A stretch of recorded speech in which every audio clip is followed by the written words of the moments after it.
They're two happy women bringing you inspiring stories, politics, pop culture, and lifestyle hacks, all with an eye to making our communities and our country a better place to live.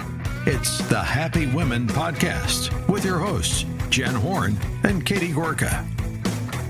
Thanks for joining us and welcome to another episode of the Happy Women Podcast. I'm Jennifer Horn. And I'm Katie Gorka. And super excited. You know, ever since she kind of joined our team, our Salem podcast team, I have been saying, we got to get Michele Tafoya on our podcast, got to get her on the radio. We have to get her. She's incredible and has such a great career in sports broadcasting, now in political commentary as well. And she is, as I mentioned, our colleague here on the Salem Podcast Network. The Michele Tafoya podcast is available here at salempodcastnetwork.com. And Michele, thank you so much for being with us. And as we record today, it's your birthday. We wish you a very happy birthday. Oh, we didn't have to publicize that, did we? Come on. We all have them. It's fine. Yeah, that's true. You're right about that. And as someone pointed out to me earlier, the alternative is not as good. So thank you very much for having me, ladies. Every year on the planet, it definitely beats the alternative. Every day on the planet. All right, so let's jump into it because you have such an amazing career. We always, since we have time to spread out here, always start with the question, kind of how you landed here with us today on Happy Women. What was your story like? It was incredibly difficult as a woman who really wanted to be in play-by-play in sports for a long time. I ended up here as well in talk radio, but it's hard for women to get a start in the sports industry. Tell us your story and how you ended up here. Well, forgive my dog, Jersey. He is in the kitchen directing the elves on how to make a proper birthday cake. So, he's just going to have his say. So, you know what? Yes, I worked extraordinarily hard. Like I've, never worked so hard at anything in my life, except maybe getting my master's in business. That was much harder than I ever thought it was going to be. But after that, I was like, okay, what is it that I want to do? Do I want to be in the business world? And the answer was kind of like, no. I still wanted to be a broadcaster. So I started in Charlotte, North Carolina. That was the first job that, like the first people that said, come on out and work for us. And I worked in radio 5 hours a day, 5 days a week. And along the line, just kind of honed my skills. And along the line, got hired away to a similar situation in Minneapolis and got to start covering Vikings games. And the NFL was really my goal. Once that began here in Minnesota, which I still live here, the networks kind of just started to notice. And honestly, there was a big break. And that was when CBS Sports lost the NFL to upstart Fox Network. This was years ago. And so there was this mass exodus of announcers, talent at CBS Sports. Pat Summerall and John Madden went over to Fox. Everyone left except Jim Nantz because he wanted to stay on the Masters, which was on CBS. So I know this is in the weeds, but bear with me. So CBS is looking for young, new talent, cheap talent. And I fit that bill. And I went there and I cut my teeth, and it was exceptionally challenging. I had never really done television. And so it was a real challenge. They stayed with me. And then I ended up moving to ESPN after 5 years. And while I was there, got the Monday Night Football gig with Al Michaels and John Madden. And then went over to NBC for Sunday Night Football after a time. So it's just been the product of good timing. And I'm not exaggerating when I say I sacrificed a lot and I worked exceedingly hard. And any woman in this business will tell you they did the same. So I'd love to talk about that because this is one of my favorite subjects, because I started out also in a field that was very dominated by men, and that was the field of public policy. I worked at the Asia Society in New York City in the 1980s, and the only jobs that women could get at that time were working in development, meaning fundraising, or events. Women did not get the policy jobs, and it really took a long time for that to change. So I'm just really curious how you've seen this trajectory with regard to women in your field. And I'll just throw one other kind of, I think, turning point is we then kind of went the other extreme, which is by, I'm going to try to pin down the year that I felt that this happened, maybe 20, 2015, 2018, sometime in that time frame, then it almost turned around where you were almost unfairly disadvantaged because you were a woman, right? We were doing training for the FBI at that time. And I remember getting approached and asked to do something. And the person kind of let drop the hint he'd been criticized because he wasn't hiring enough women. So then you're getting hired just because you are a woman. So I'm just curious, what have you seen in your time in this very male dominated field that you're in? Yeah, well, I think that probably was true. The pendulum is always swinging, isn't it?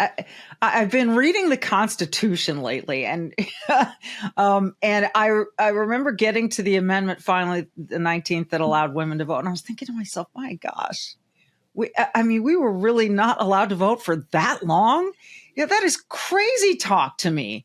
But this is where we are. So instead of like beating everyone up for keeping women down for all that time, I like to celebrate where women are now. And yes, I think there was this trend of let's hire women. Let's hire women in sports. This is like a cool trend we got going here. And in some cases, women were hired in my field that weren't necessarily qualified to be in the field, but they looked great on TV, and, someone could hand them a script and they could read it. I worked exceptionally hard to make sure that was not me. I was never, I knew I was never hired, because I was eye candy. It was always going to be because I was prepared, and more prepared than anybody else in the room. And I knew that was part of the gig as one of the first, handful of women to do this, because if you weren't prepared, you stood out like a sore thumb, A, because you were maybe the only woman in the press conference or in the room. And B, if you exacerbated that attention by not being well prepared, you didn't do yourself or the sex, the gender well at all. You were a disservice to the whole cause. So I made it a mission to be extremely prepared. And so, that's what I saw. And then certainly more and more now, I think it's a far less male dominated now. Certainly in the play-by-play roles, you're going to see more men. And this too shall evolve, and we'll see. We'll just see how. So anyway, that's the way I've seen it. And after 30 years on the sidelines, I just decided I needed to do something else and something more. I wanted a second act, if you will. And here you are now. And it's brave because the way in which you go, sadly, I'm going to ask you a question about the NFL and Trump in a second, but okay. I don't even want to get ahead of that. I think when you come out as a conservative, particularly as a conservative woman, it's not the easiest thing, or at least it wasn't up until this point. I do have faith that it is going to get easier, but you do sort of get pigeonholed. What was that experience like for you when that happened? Well, I think people were surprised because they thought everyone in journalism, everyone in broadcast journalism was a liberal.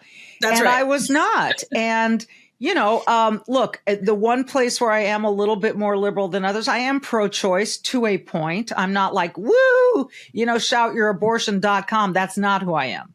I do believe women should, I'm kind of in that middle ground. Women should have a choice up until a certain point in the pregnancy. That's what I believe in. And I'm someone who's adopted a daughter, and I am someone who went through horrid infertility and had a number of procedures. But I still believe that women to a certain point should have a choice. I also believe that should be the last resort. It's like, I say this to everyone. I went to my son is a freshman in college. I went to his dorm, and in the lobby, in the vending machine, you can get cookies, you can get soda, and you can get Plan B. So, there are plenty of ways to avoid getting pregnant. And I think 99.9% of the women out there have access to that. However, in the case that something is unplanned, I do believe in that choice. But yeah, I think everyone tried to paint me as this villain. I went on a podcast, and I'm not even going to mention his name because I'm so disgusted with him now. He had been a colleague in sports, had been, I thought, a friend, invited me on his podcast. I wasn't really familiar with what he was doing on his podcast, but I went on because they said, we want you to come on so we can celebrate your career. This was shortly after I left the NFL.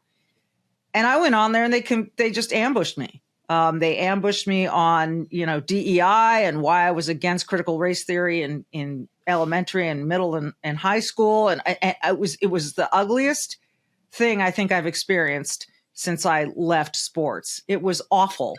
And I vowed to never let that happen again. But yeah, I was treated. I think the LA Times did an article on me that my parents had to see, which was, she exposes her dark truth or something like. It was just, there's nothing dark about me. So it's been kind of shocking, but I do find recent events a little bit liberating, as though, maybe she is more in the mainstream than we thought. Mm-hmm. So let's turn the camera for a minute from you to what was happening on the field. So Jen and I are waging a 2-woman war on wokeness. And it's been really great to see that it is, I think, dying a slow death right now. But what have you seen happening on the field and on the teams? Because it's come up in multiple ways. Do you think it's coming to an end? Do you think it was never a big deal to start with? What's your perspective? I think it's been a big deal. I think that for some reason, sports became this bastion of wokeness. We can go back to Colin Kaepernick kneeling and then leading other players to kneel, and how, it was difficult to use him as a role model because he had such hatred for the police and was so disrespectful toward law enforcement. And so, if he had, I think, started on a better foot, you could have maybe had some conversations with him about what he was really trying to achieve. But that just led to this widespread. And then you had that perfect 2020 storm of COVID and the George Floyd riots right here in my backyard. And that sort of set this thing ablaze. So, it's certainly still there. You certainly see in the NFL and even I think other sports, you see those messages on the sidelines or in the end zones or on the helmets, lead with love, or love is the way. And there's nothing wrong with that. And I'm a big free speech advocate. Do whatever you want to do. But I think people love turning to sports as a place where they can unite no matter what, as a place where everyone can cheer and come together and laugh and just be so intense about what's going on the field, not what's and it's difficult for the average fan. And I listen, in 2016, when Kaepernick was kneeling and all of this was going on, we saw the ratings go down a little bit, and people tried to attribute it to the election that year. And that may have been one factor, but I heard from so many fans who were saying, these guys are making a fortune. They're making more money in one season than I'll ever see in a lifetime. And they can't stand for the anthem. And fans didn't like it. Again, I was like, free speech. These guys can do what they want. It's do I agree? Would I do it? Probably not, but they can do what they want. But there was there were people, there were fans who just turned their back on the game. I think they're coming back. I think they're probably fully back. But it's still there. We saw it with Caitlin Clark recently in her interview as Time Athlete of the Year. So, I agree with you. It's coming to it's dying a slow death. And I really hope, I just want to see people for the people that they are, for the humans that they are, for their character. I don't care about the other stuff. And it should not be what defines you, your gender, your skin color, your sex, your race, that stuff is how you're born. And it's really how you conduct yourself on this planet that impresses me, or not. I think there's just so much out there. This guy gets a 2-part question for you, but there's so many things out there that people look to sports or look to entertainment and don't want to get hit in the face with the politics, because that's their break, right? They just want to go and watch a football game or a baseball game and not have to deal with it.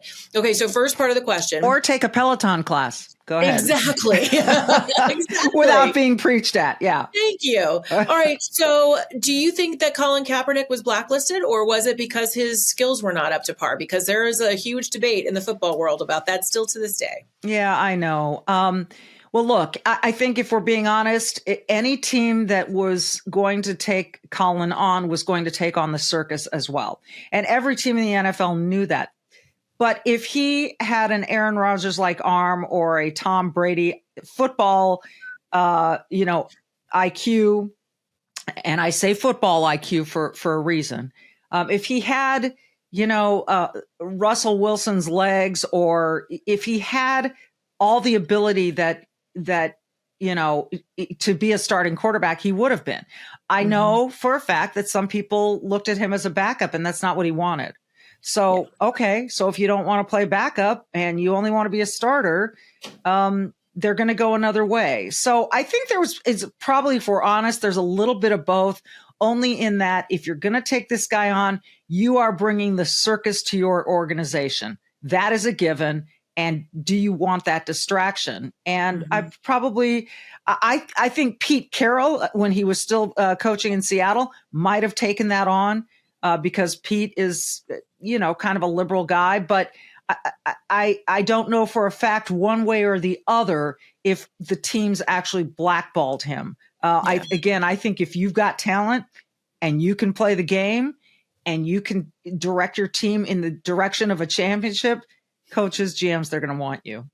Okay, so second part to that question, since we were talking about Trump support and even coming out as a Republican, but let's be real, it was Trump that kind of polarized that, I think, for the last decade or so. Sure. Now, I loved Trump since he came down the escalator, and I've had no problems shouting it out because I just thought he was the guy who was actually talking about the real stuff and the real problems and wasn't afraid to do it. But a lot of people were kind of marginalized for their Trump support. But now that he's won, is it going to be the sports world that actually normalizes Trump support? Because I'm seeing guys in the end zone now doing Trump dances on the NFL games. I'm seeing UFC fighters and boxers doing their Trump dance. I actually feel like it might be the embrace of Trump by the sports world that helps mainstream Trump support, if that's funny enough. It's no secret.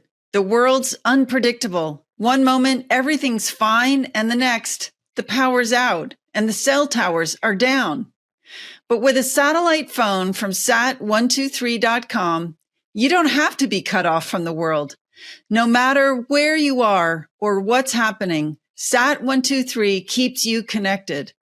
Whether you're deep in the mountains, on the road, or dealing with a natural disaster, your satellite phone will work when nothing else does. This is about being prepared. Sat123.com is family owned, American built, and focused on keeping you safe. They understand that in today's world, connection is more than convenience. It's essential. So here's the deal. Go to sat123.com and use code Katie for $25 off your first purchase. Don't get caught off guard. Stay connected. Stay prepared with Sat123.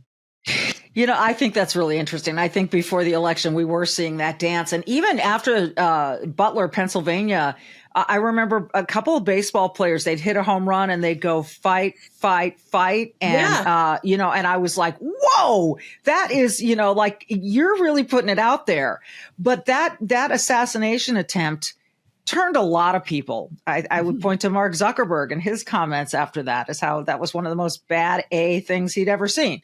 So I think that started it. To me, if I can just reflect on that moment for a second of him getting up and saying and making sure the Secret Service knew that he wanted to say something to the people there, and what he said. It wasn't, hey, I'm okay. It wasn't that. It was fight. Like we're not going to let this deter us. And to me, and also it was one of the most genuine looks I've ever seen on his face. If you know what I'm saying, like it was a seriously kind of, wow, I can't believe this just happened. I'm aware of what's going on and I'm not going to make this about me. I'm going to make this about all of us. And I remember that moment. To me, it just went like, whoa, Nelly. I also think the comedy world is getting involved here a little bit. If we think about the podcast that he did, right? The late night shows back in 2016, they completely lambasted Jimmy Fallon for playing with Trump's hair.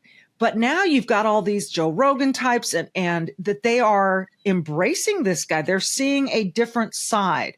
So I think, yes, sports, I think comedy. And I think this is going to be a very different 4 years than the first 4 years of Trump.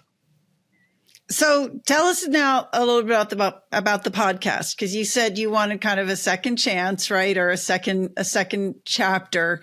Why did you do it? And what's your focus? What are you doing with the podcast? Well, I found out after 9/11 just how much I love this country. And it was a massive wake-up call for everyone. And I am included in that. And it interested me in so much more than just sports. There were some spine-tingling moments in sports after 9/11. George Bush throwing out the first pitch, the first Monday Night Football game. I was there in Green Bay for that one, after the first one that happened after 9/11, and I'll never forget it.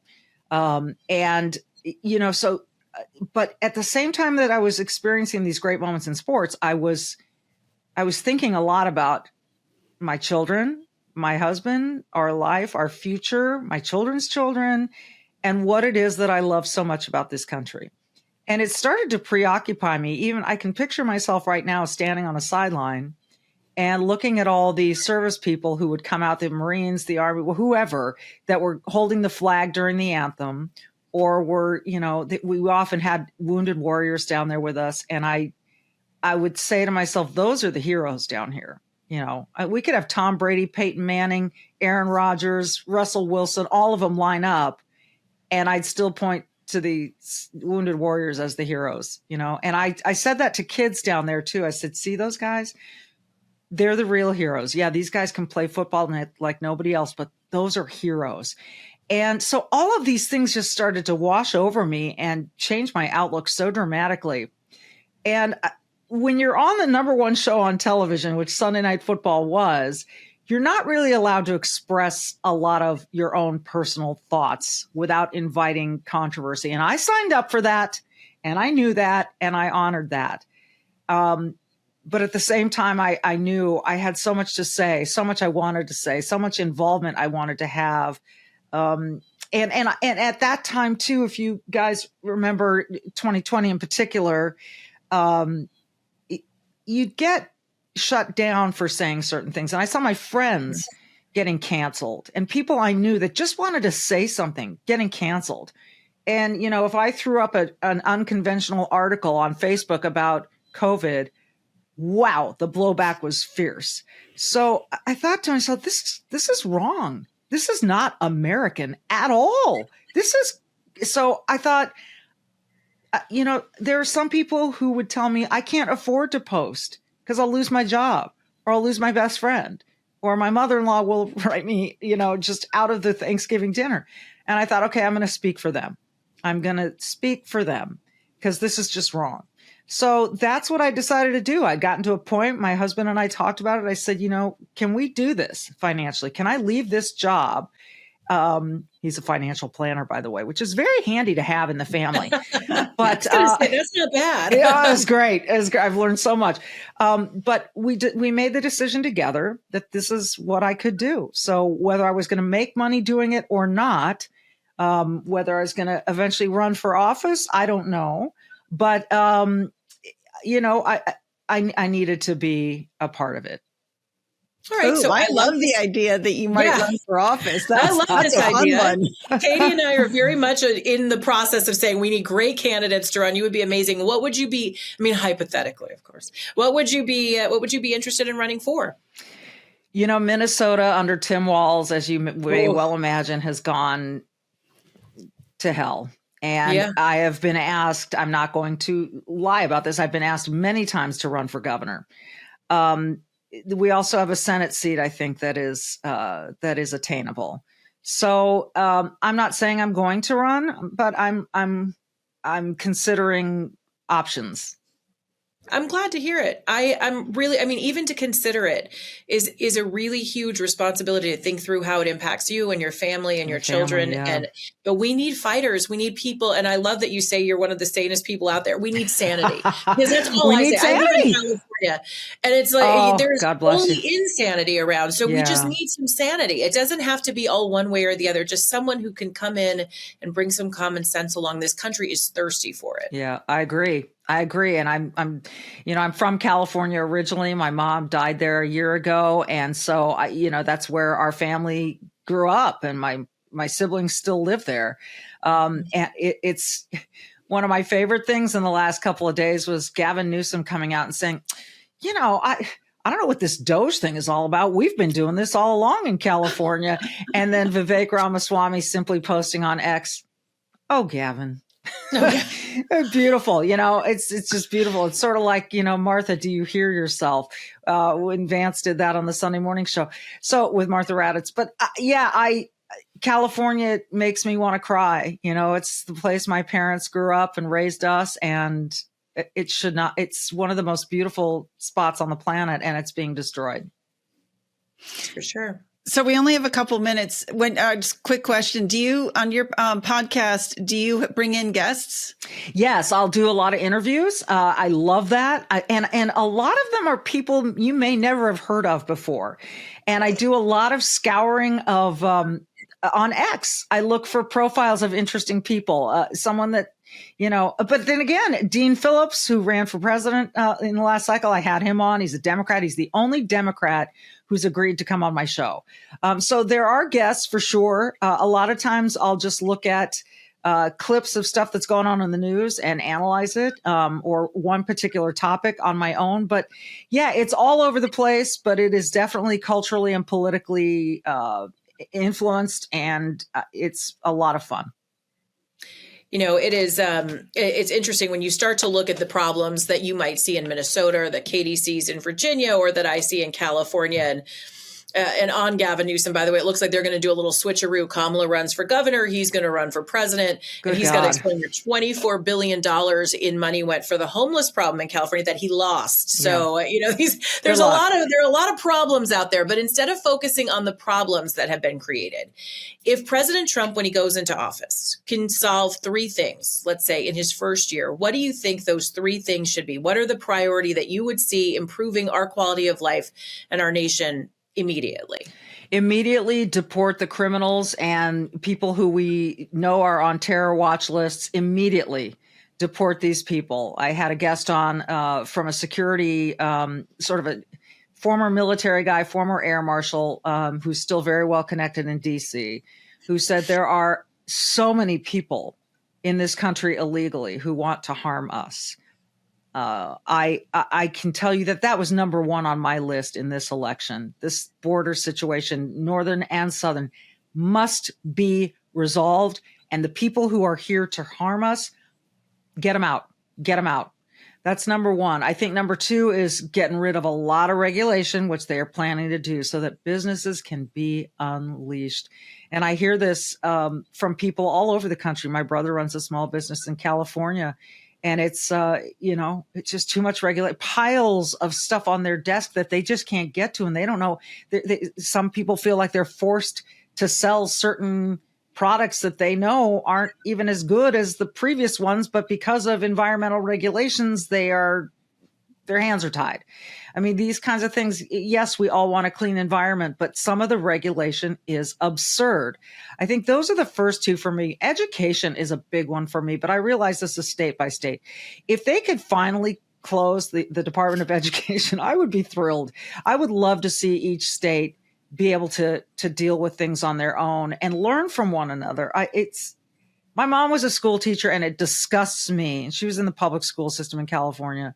And it disgusts me how the unions have morphed into these mechanisms for teaching, for indoctrination in schools rather than teaching. And here in Minnesota, only 50% of our kids read at grade level. Only 50% of our kids do math at grade level. That is despicable. And I think certainly there are underserved kids who need service. They need to be served. They need to go wherever they want to go. I'm a big school choice person. So that would be up there for me as well. Well, Jen, I'm surprised you're not jumping in because your mom is was a school teacher in the California system as well. In California. I didn't want to step on you, though. And yes, totally run by the union. She was an LA Unified School District teacher for 30 years. Yeah. And they didn't even have money to buy paper and supplies. She'd have to bring everything in. The kids are suffering. I mean, I have a friend, Steve Hilton, who you might know from Fox. I know Steve, yeah. Yeah, and he's looking at running for governor in California, and he's absolutely right that we find ourselves at the bottom of every list that you want to be the top on. So what do we do to turn things around? And I think it really does. Again, it comes back, yes, to great leadership from the White House. That's number one, but also local leaders, people who are willing to take a stand and say enough is enough. And so much of it is our mom movement that's happening right now. All of the moms who are getting involved with the school boards that are saying, we're not having it. But you know, it's an interesting time to watch what is waking people up, because when you push that boomerang too far, it starts to snap back to the center. And I think states where we found very blue states like California, like Virginia, Minnesota, I think to some extent as well, it's there is a pushback happening right now. So now we just have to help fuel that. And well, of those three states, I think Virginia has been the luckiest with Glenn Youngkin at the helm as governor there. Is it a palpable turnaround? Is it a noticeable change there in Virginia? I would love to think that a governor could make that much of a difference. Oh, actually 100%. I mean, it's just incredible. Just in terms of like employment, business growth, these kinds of things, it's really off the charts. Some of the other things you don't feel yet because the fight is a longer fight. I mean, one of the really tough ones that's so frustrating is education. It has been really hard for him to make progress on education. And it's interesting. He's having a particular battle right now because he wants these standards to be used so that we can actually really evaluate how kids are performing. And the teachers union is fighting this. It makes no sense because they don't, they feel that some kids should be judged differently than others. And Youngkin's position is no, that is a disservice to the students, right? You're not doing them any favors. So that's going to be a longer term fight. And it is so frustrating that Virginia, for whatever reason, is a one-term state. Like yes, I know. Right? So the only good news out of that is that I pray he will run for the Senate. Because we have to get rid of Mark Warner, but we have a big race that we're gearing up for because his lieutenant governor, Winsome Sears, is going to be running for governor as a Republican candidate, and she is fully on board the school choice train. So that would be really good news. What do we know about her opponent from the Democrat side? Oh, she's Spamberger, Congresswoman Spamberger, 100% Camp Pelosi. She is a radical leftist who's trying to present herself as a moderate. She's in no way a moderate, and she is totally in bed with the unions. So she would be, really taking Virginia backwards if she gets in. I hope they do the right thing. I hope they do the right thing in Virginia. I really do. Yeah. Well, hopefully she'll be able to capitalize on Youngkin's track record, which would be great. But Michele, you have been absolutely fantastic. You're welcome back anytime. We would love to have you here. And we're expecting if any big announcements might come your way, that you might share them with us as part of the Happy Women podcast. Make sure you check out Michele's podcast, Michele Tafoya Show. It's available at SalemPodcastNetwork.com. You can check out her website, MicheleTafoya.com with one L, and always on social media, Michele_Tafoya. Michele, thanks so much. Thank you guys for having me. Merry Christmas. It was great to meet both of you. Thank you. Happy birthday. Thank you. Have a great rest of your day. Thanks so much. And thank you all for joining us. Another episode of the Happy Women podcast in the bag. Hey, your 5-star reviews are so helpful. Please continue to rate us and share us with your friends. It really does help us to grow our audience and grow the podcast. Don't forget to get Katie's book. It's called Next Gen Marxism, available wherever you get your books. I always say it makes a perfect holiday gift. If you're looking for something for Christmas, a little stocking stuffer, perfect. You can also find her on Facebook. Just search out Catherine Gorka, on X, Gorka Katie, and you can find me on social media too. All you have to do is look for Jennifer Horn Radio on Instagram and Facebook, and at Jennifer Horn on Truth and on X. Thanks for joining us. It's another episode of the Happy Women podcast.